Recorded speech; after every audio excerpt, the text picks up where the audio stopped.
कभी शराफत से जीता मगर मुझको शरीफों से लगता था डर।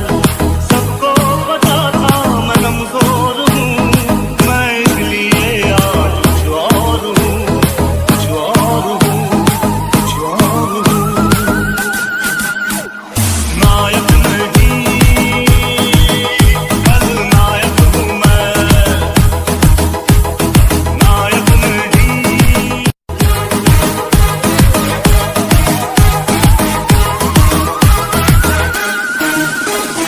कुछ भी नहीं याद इसके सिवा, ना मैं किसी का न कोई मेरा, जो चीज मांग